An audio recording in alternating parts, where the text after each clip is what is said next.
Alors le Zohar ce matin, Parashat Tzav, Patach Rabbi Yosef, Ulzion Yamar Ish Veish Iladba. Vous savez que Jérusalem, elle a deux noms. Yerushalayim, Tzion. Kimi Tzion Tetze Torah. Yerushalayim, c'est Yerushalayim. Quelle est la différence entre Yerushalayim et Tzion? Grand débat.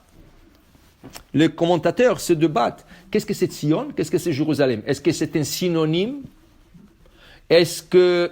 Alors, apparemment, il y a deux côtés à Jérusalem. Côté ouest, côté est. Okay? Là où il y a la tour de David. Là où ils disent que David est enterré. On a expliqué déjà, c'est pas sûr que David est enterré là-bas, mais la tradition dit qu'il est enterré là-bas. Ce côté-là, la tour de David, et un peu cette région, on appelle ça Tzion. Tout le reste de Jérusalem, on appelle ça Yerushalayim. En vérité, Tzion, c'est à Jérusalem, mais c'est pas c'est en Jérusalem, ça fait partie de Jérusalem, mais elle s'appelle Tzion. Ça veut dire que c'est pas un synonyme. C'est pas un synonyme. C'est deux côtés de Jérusalem, Tzion et Yerushalayim. Okay? Alors quand on dit, regardez le verset, qu'est-ce qu'il dit? Ki mitzion tetze Torah udvar Hashem mi Yerushalayim. La Torah sortira de Tzion et la parole d'Hachem sortira de Jérusalem. On comprend? Et qu'est-ce qu'il y a à Jérusalem? Le Beth Amikdash. À Jérusalem, il y a le temple. La parole d'Hachem, d'où est-ce qu'elle sort? Du temple. D'où est-ce que sort la parole d'Hachem? Le Kodesh HaKodashim, il y avait l'arche sainte. Et qu'est-ce qu'il y avait sur l'arche sainte? Les chérubins. Où sortait la parole d'Hachem? Entre les chérubins.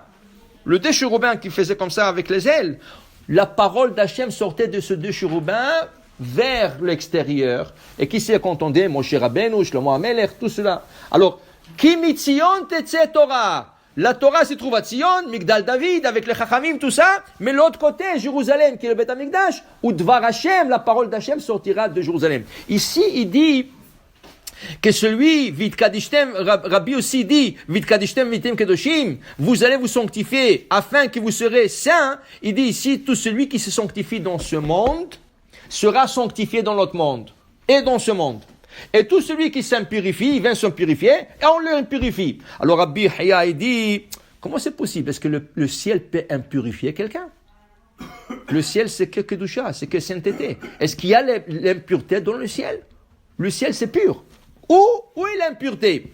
Il te dit non. Dit Rabbi Haya, quand quelqu'un veut se purifier, veut faire du bien, veut faire se purifier, veut aller dans le bon chemin, potrimlo, molechimoto, on le dirige vers le bon chemin, on le dirige vers la Kedusha, on le sanctifie du ciel. Du ciel, on envoie un esprit de sanctification. Quand quelqu'un veut s'impurifier, potrimlo, on ne va pas l'impurifier, on l'ouvre les portes. Tu veux t'impurifier, les portes sont ouvertes. Vas-y. Mais, sache, dit Rabbi Haya, sache une chose, qu'il y a aussi les anges qui peuvent impurifier.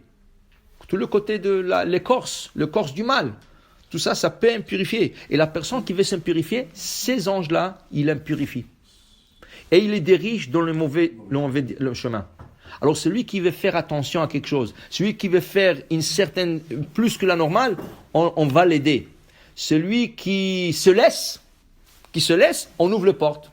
Et là, tu glisses. C'est ça? Alors, pour dire que tu dois toujours essayer de faire le maximum pour te purifier et faire la bonne chose. Ça? Alors, il dit ici, le Zohar, que tout ce qu'on fait en bas se projette en haut. Tu fais la Kedusha en bas, en haut, ça se projette la même chose. Ça veut dire que on est comme, si tu veux, on est attaché par des fils. C'est ça? C'est pour ça qu'on dit, le Beth Amikdash, il y a le Beth Amikdash en bas, physique, il y a le Beth Amikdash spirituel. Chaque fois qu'on faisait un sacrifice sur terre, il y avait un sacrifice qui se faisait au ciel. Qui est le Kohen? Michael. Michael, Sar Israël. Il y a un Kohen qui s'appelle Michael. C'est l'ange Michael. Okay? Quand le Kohen faisait en bas, Ola, Holocauste, Minha, Toda, n'importe quoi, Michael le sacrifie en même temps. C'est la réplique. Ici, en bas, en haut. Alors tout ce que toi, comme individu, tu fais ici, se passe dans le ciel. C'est pour ça que dans le Maxime des Pères, on dit Da ma'ale ma'ala mimach. Sache qu'est-ce qu'il y a en haut de toi. Mais le Hasidim, ils expliquent ça. Da ma'ale ma'ala. Si tu veux savoir qu'est-ce qui se passe en haut, mimach, c'est toi. Tes actions vont influencer le haut. Alors tout ce que tu fais en bas se réplique en haut. Tu fais du bien, ça se réplique le bien. Tu fais le mal, tu vas répliquer là-bas le mal. Alors pour te dire, fais attention qu'est-ce que tu fais, parce que tout ce que tu fais ici... Alors il y a une fameuse histoire avec la femme du Gaon Mivilna, il y a 350 ans. La femme du Gaon Mivilna avait un ami, et un jour ils ont fait une collecte de tzedaka pour une cause très très importante. Et ils ont marché ensemble, et ils ont vu quelqu'un, et ils sont arrivés à ramasser la somme qu'ils avaient besoin. Après plusieurs années, les deux femmes qui étaient très bons amis, un disait à l'autre, tu sais, quand une d'elles va quitter ce monde, une jure à l'autre de venir dans son rêve et lui raconter qu'est-ce qui se passe en haut avec elle, avec leur... Alors, ils ne savent pas qui c'est qui va mourir en premier, mais à la fin, c'est l'autre femme qui est décédée en premier. Alors, il dit, quand elle était mourante, n'oublie pas notre alliance qu'on a fait, tout ça. Après quelques mois, la femme vient.